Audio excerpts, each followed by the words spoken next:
Baik, kita lihat sama-sama pemirsa, ini adalah penandatanganan deklarasi Istiqlal oleh Imam Besar Masjid Istiqlal Nasaruddin Umar dan juga oleh Paus Fransiskus yang pada hari ini mengunjungi Masjid Istiqlal. Ada sejumlah poin-poin tadi yang kemudian dikemukakan dalam deklarasi Istiqlal ini.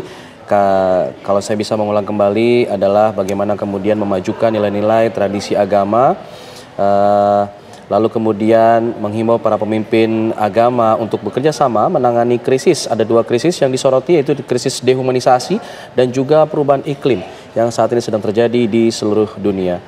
Lalu kemudian ada juga poin dialog antar umat beragama ini harus diakui karena mengingat banyaknya konflik dengan yang dipicu oleh penyalahgunaan agama. Lalu juga ada poin sadar mengenai lingkungan hidup yang saat itu menjadi penting dan harus mengambil tindakan untuk menjaga keutuhan sumber daya alam. Saya ingin meminta pendapat dari Romo Magnis mengenai deklarasi Istiqlal pada pagi hari ini. Apa yang kemudian menjadi dua poin, yaitu ada krisis dehumanisasi dan perubahan iklim. Kita akan coba kembali melihat bagaimana perkembangan di Masjid Istiqlal. Apa yang disampaikan oleh Paus Fransiskus. Sono felice di trovarmi qui nella più grande moschea dell'Asia, insieme a tutti voi. Saluto il grande Imam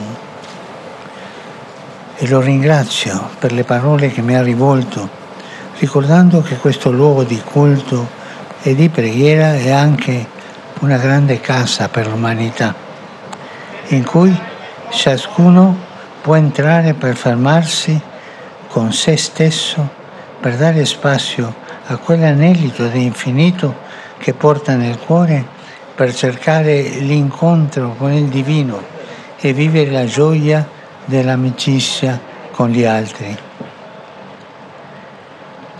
Piace ricordare che questa moschea è stata progettata dall'architetto Friedrich Silbermann, che era cristiano e si aggiudicò la vittoria del concorso. Ciò attesta che nella storia di questa nazione e nella cultura che vi si respira, la moschea, come anche gli altri luoghi di culto, sono spazi di dialogo, spazi di rispetto reciproco, spazi di armonica convivenza tra le religioni e le diverse sensibilità spirituali. Questo è un grande dono che ogni giorno siete chiamato a coltivare, perché l'esperienza religiosa sia punto di riferimento di una società fraterna, pacifica e mai motivo di chiusura o scontro. Saudara dan saudari terkasih, selamat pagi. Saya bahagia berada di sini, di masjid terbesar di Asia, bersama Anda semua. Saya menyapa Imam Besar dan berterima kasih atas sambutannya yang disampaikan kepada saya, yang mengingatkan kita bahwa tempat ibadah dan berdoa ini juga merupakan rumah besar untuk umat manusia, tempat setiap orang dapat masuk dan meluangkan waktu untuk diri mereka guna menciptakan ruang bagi kerinduan akan Dia yang tak terbatas yang dibawa oleh kita masing-masing dalam hati kita, dan untuk mencari perjumpaan dengan yang ilahi dan mengalami sukacita persahabatan dengan sesama. Saya mengenang dengan senang hati bahwa masjid ini dirancang oleh arsitek Friedrich Silaban, seorang Kristen yang memenangkan sayembara desain. Ini membuktikan bahwa dalam sejarah bangsa ini dan dalam budaya yang berkembang di sini, masjid seperti tempat ibadah lainnya adalah ruang dialog, ruang untuk saling menghormati dan hidup bersama dengan damai di antara agama-agama dan berbagai kepekaan rohani yang berbeda.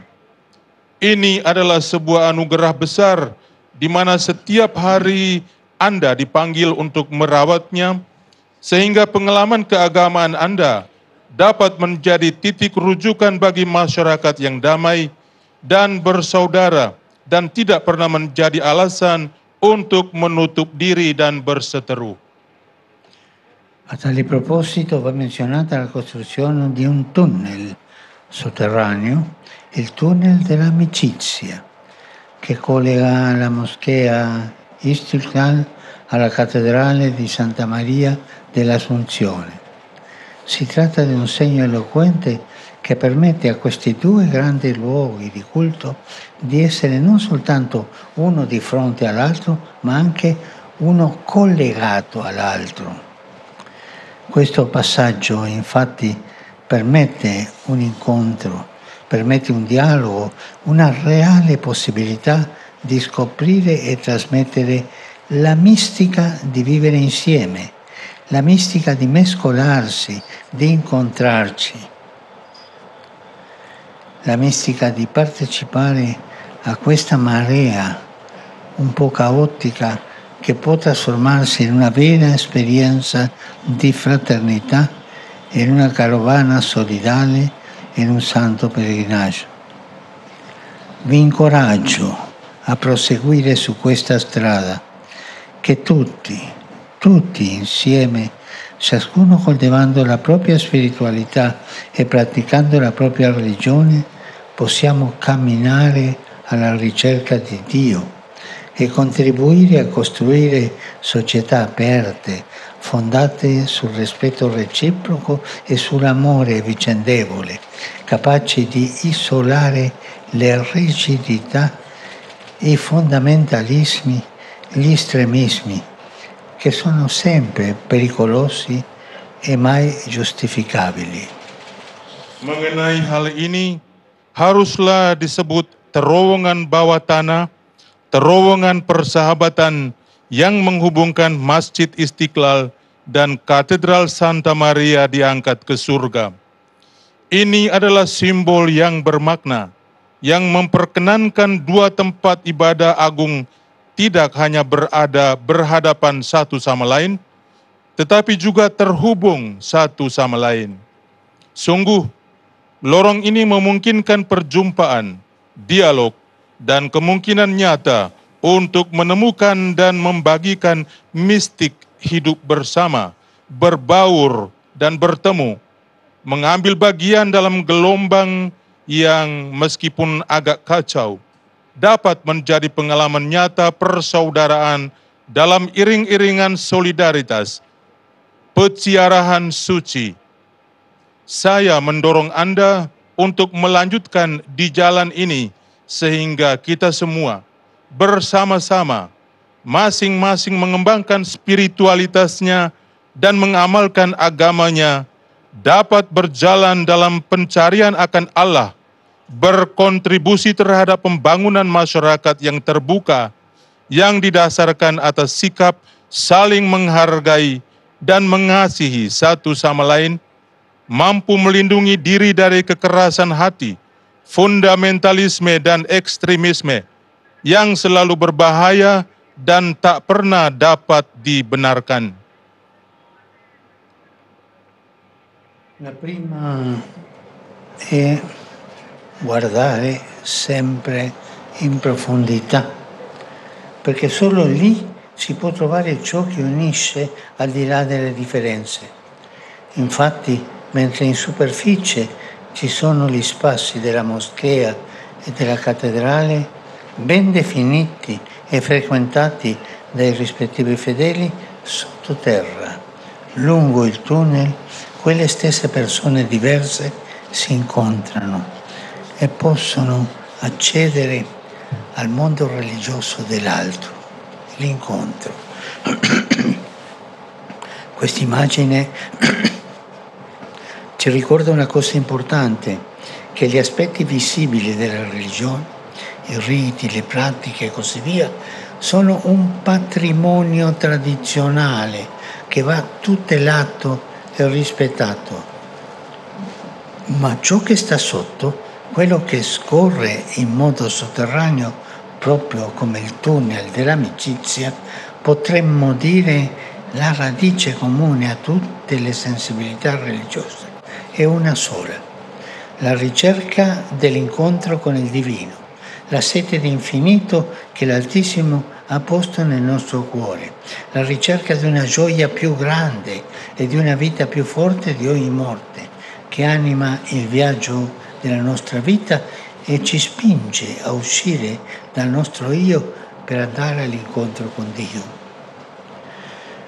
Ecco, ricordiamoci questo, guardando in profondità, cogliendo ciò che scorre nell'intimo della nostra vita, il desiderio di pienezza che abita in profondo del nostro cuore, noi ci scopriamo tutti fratelli, tutti pellegrini, tutti in cammino verso Dio, al di là di ciò che ci differenzia.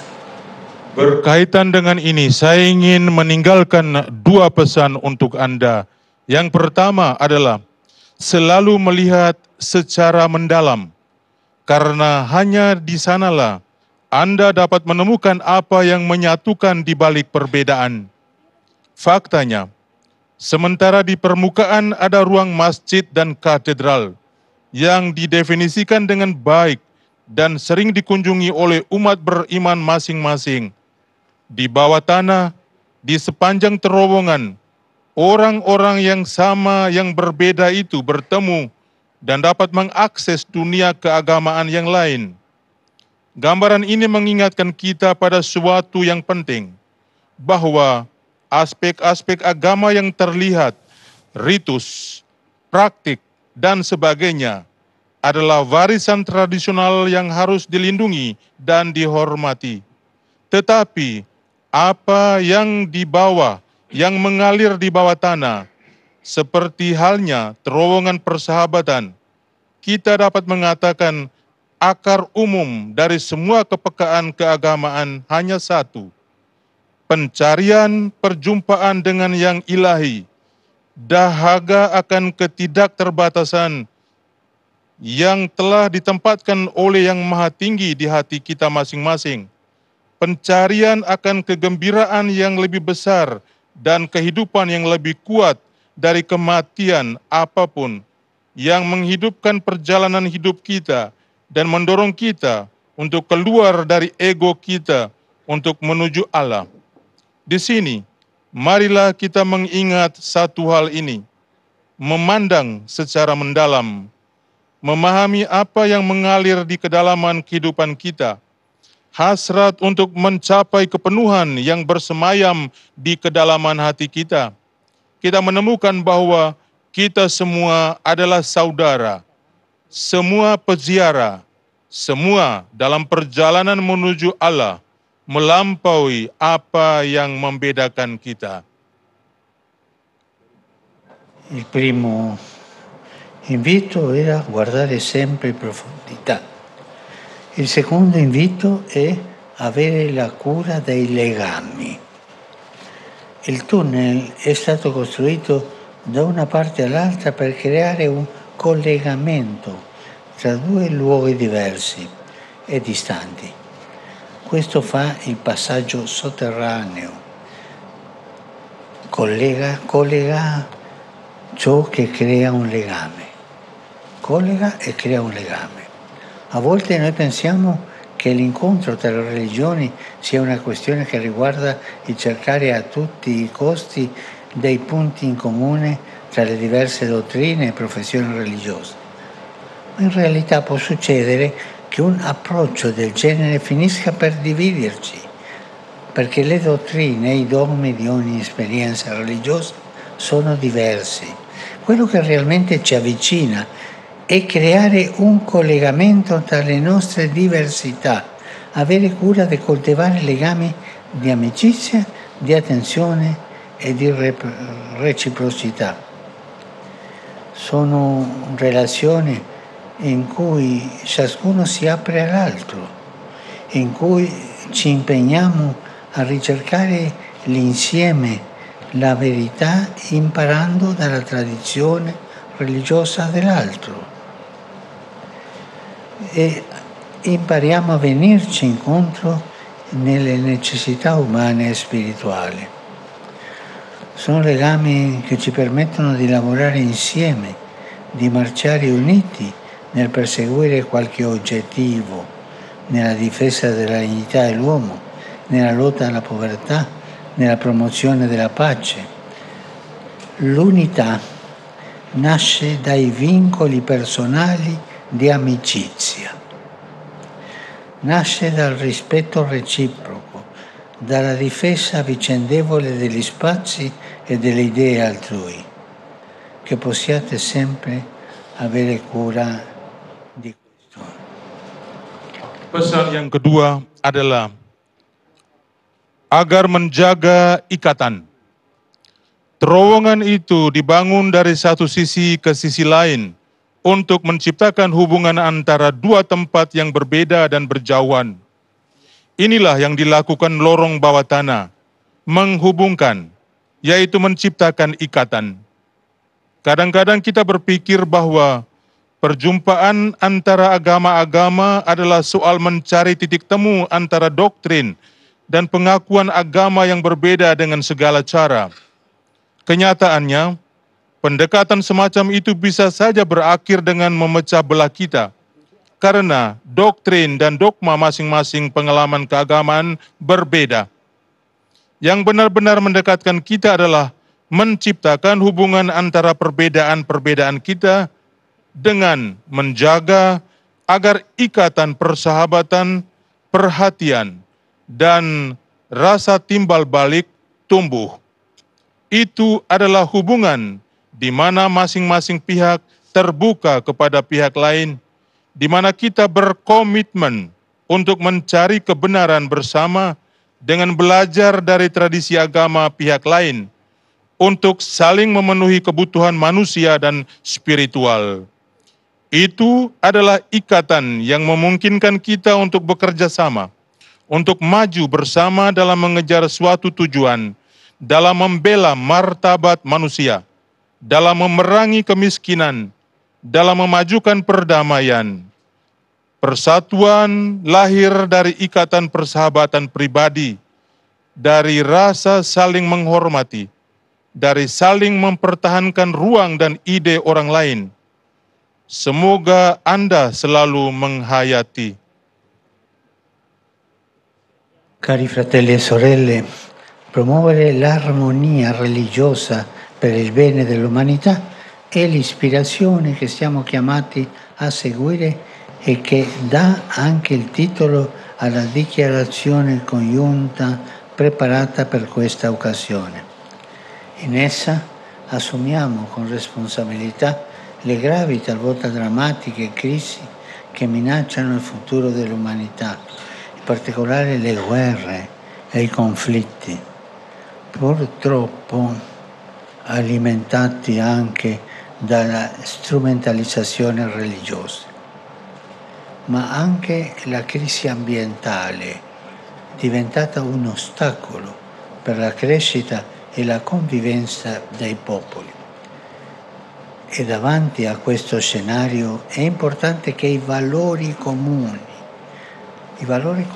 a tutte le tradizioni religiose siano promossi e rafforzati, aiutando la società a sconfiggere la cultura della violenza e dell'indifferenza e a promuovere la riconciliazione e la pace. Saudara-saudara terkasih, meneguhkan kerukunan umat beragama untuk kemanusiaan adalah inspirasi yang harus kita ikuti dan yang juga menjadi judul deklarasi bersama yang disiapkan untuk kesempatan ini.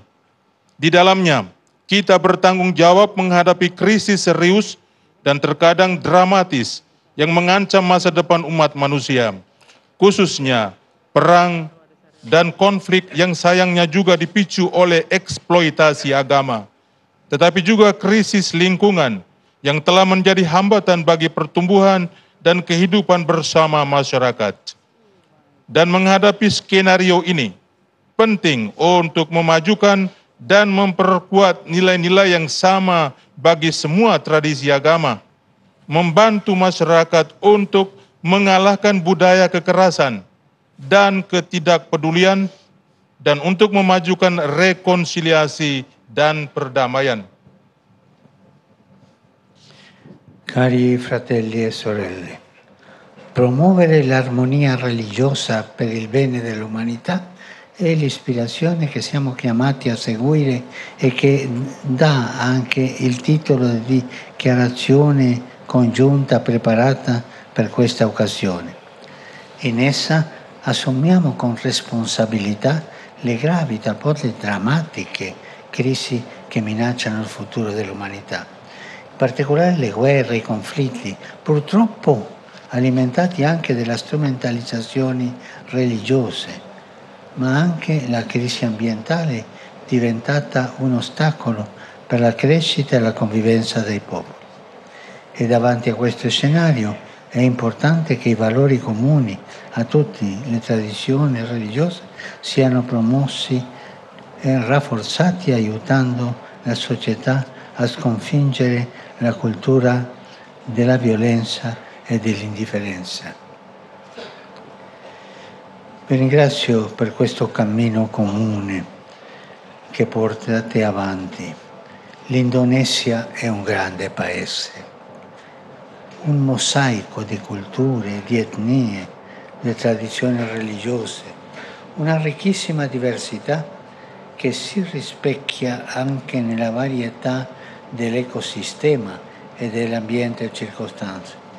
E se è vero che ospitate la più grande miniera d'oro del mondo, sappiate che il tesoro più prezioso è la volontà che le differenze non diventino motivo di conflitto, ma si armonizzano nella concordia e nel rispetto pacifico.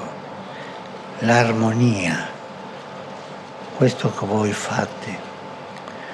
Non smarrite di questo dono, non impoveritevi mai di questa ricchezza così grande, anzi coltivatela e trasmettetela soprattutto ai più giovani, che nessuno ceda al fascino dell'integralismo e della violenza, che tutti siano invece affascinati dal sogno di una società e di un'umanità libera, fraterna e pacifica.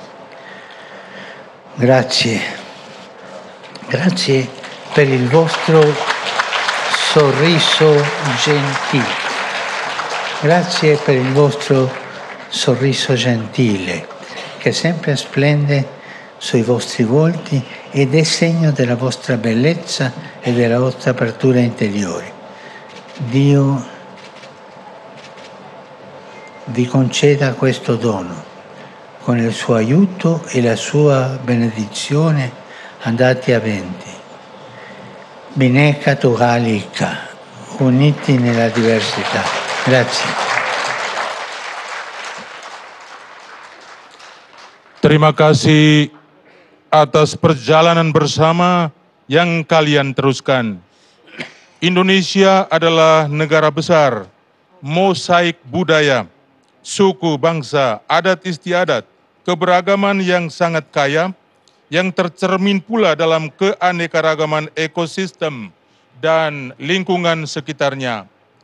Dan jika benar kalian adalah tuan rumah tambang emas terbesar di dunia, ketahuilah bahwa harta yang paling berharga adalah kemauan agar perbedaan tidak menjadi alasan untuk bertikai, tetapi diselaraskan dalam kerukunan dan rasa saling menghormati.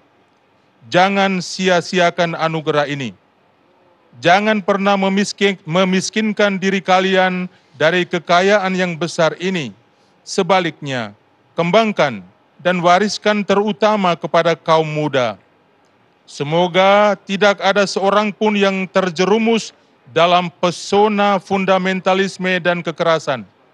Semoga semua orang justru terpesona oleh impian sebuah masyarakat dan kemanusiaan yang bebas, bersaudara, dan damai. Terima kasih atas senyum ramah Anda yang selalu terpancar di wajah Anda dan merupakan tanda kecantikan dan keterbukaan batin Anda. Semoga Allah melestarikan anugerah ini, dan dengan pertolongan dan berkat-Nya, maju terus, Bhinneka Tunggal Ika, berbeda-beda tetapi tetap satu jua. Terima kasih.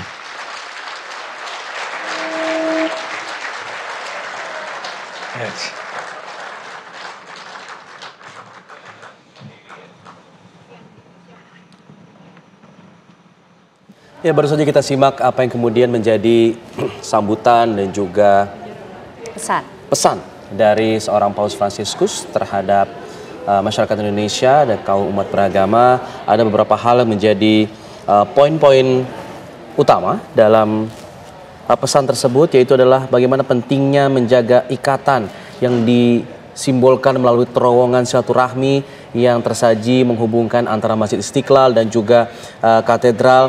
Dan ini menjadi simbol bagaimana hubungan dua tempat ini bisa menciptakan ikatan dan juga hubungan yang baik antar dua agama ini. Doktrin agama memang disebutkan berbeda satu sama lain, tapi bagaimana perbedaan itu bisa menciptakan hubungan di antara perbedaan antar agama tersebut.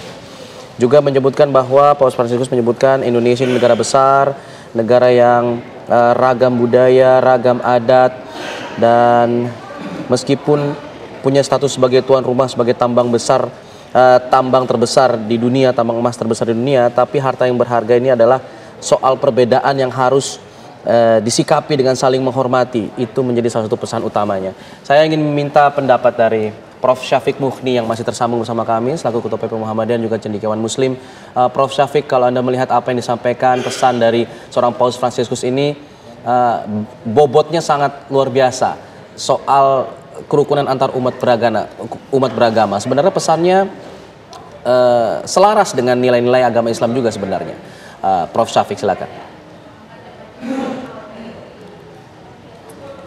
Penting sekali pesan itu, dan apa yang disebutkan tadi soal Masjid Istiqlal, kemudian katedral, lalu ada terowongan, itu sesungguhnya adalah penghubung yang sangat kuat.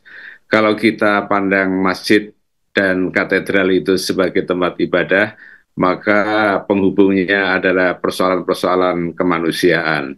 Jadi tidak mungkin di dalam manifestasi kehidupan sehari-hari kita melupakan ajaran agama, khususnya agama Islam yang sangat memuliakan manusia, sangat menjunjung tinggi manusia.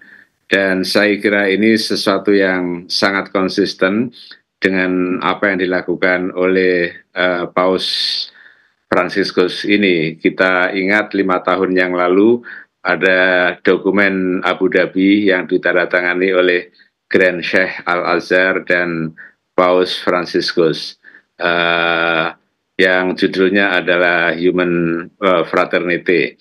Dan kemudian itu berlanjut dengan berbagai program yang menguatkan nilai-nilai kemanusiaan ini di dalam kehidupan nyata.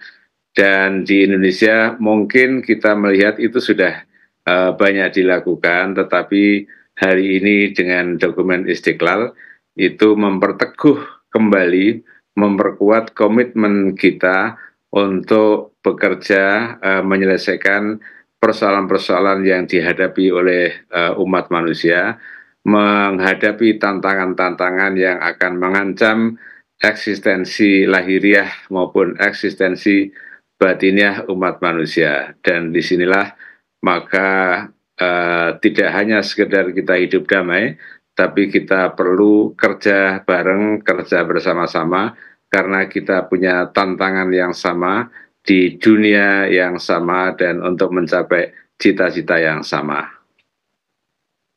Ya, baik Prof. Syafiq Mukni dan juga Romo Magnis, tentu kita nanti masih akan mengulas ya bagaimana agenda dari Paus Fransiskus hari ini yang sudah diawali dalam kunjungan di Masjid Istiqlal. Tentunya ada banyak pesan yang mungkin kita bisa maknai, tapi usai jeda pemirsa kami masih akan kembali hadir untuk Anda.